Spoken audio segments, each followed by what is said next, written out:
wabarakatuh.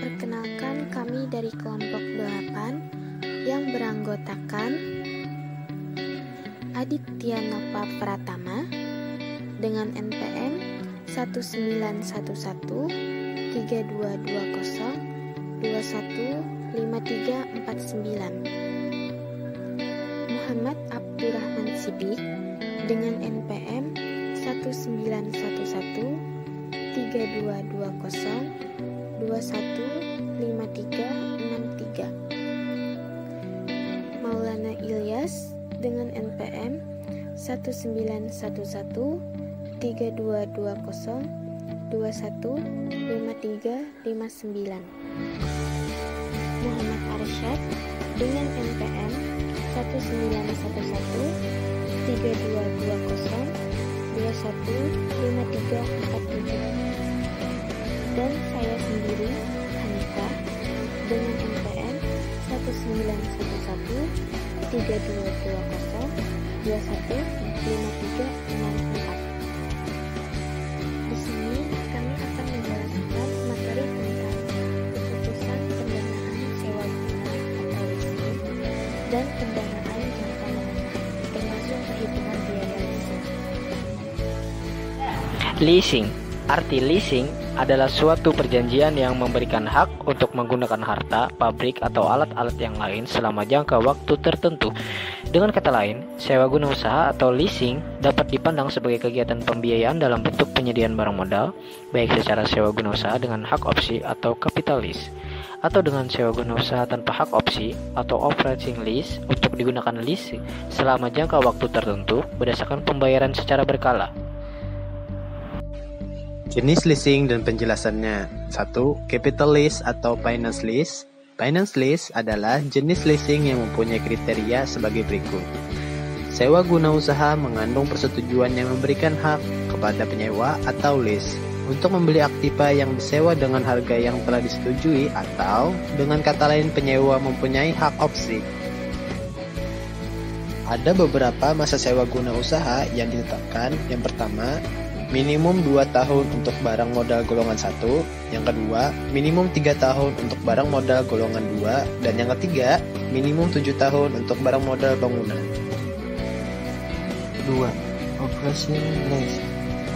Operation lease adalah jenis leasing yang memiliki kriteria sebagai berikut. Jumlah pembayaran sewa guna usaha selama masa sewa guna usaha tidak menutup pada perolehan barang. Modal yang disewakan ditambah keuntungan yang diperhitungkan lessor.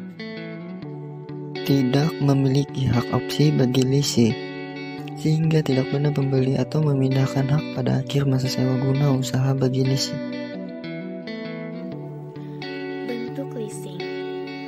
Meskipun perusahaan sewa guna usaha atau leasing company adalah perusahaan yang bisnis utamanya adalah menyewakan suatu aktiva kepada pihak yang memerlukan. Ada 3 bentuk sewa guna usaha atau leasing, yaitu yang pertama, sell and leaseback. Sewa guna usaha dan ini perusahaan seolah-olah menjual aktivanya yang telah dimilikinya kepada perusahaan.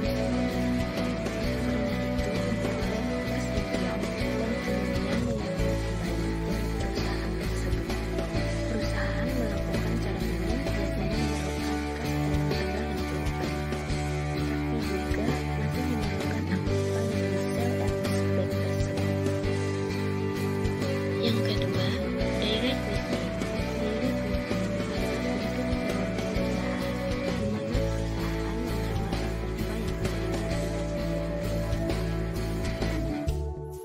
Yang ketiga, leveraged leasing.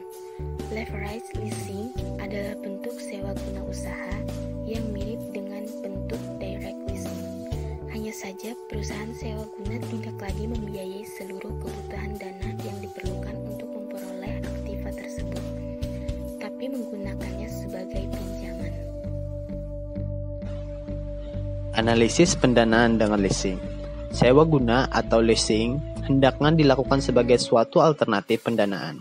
Analisis dilakukan dengan cara membandingkan dengan alternatif pendanaan lain, yaitu utang atau debt financing. Mengapa digunakan utang? Karena penggunaan leasing mengakibatkan timbulnya kewajiban bagi perusahaan, sama seperti jika perusahaan menggunakan utang.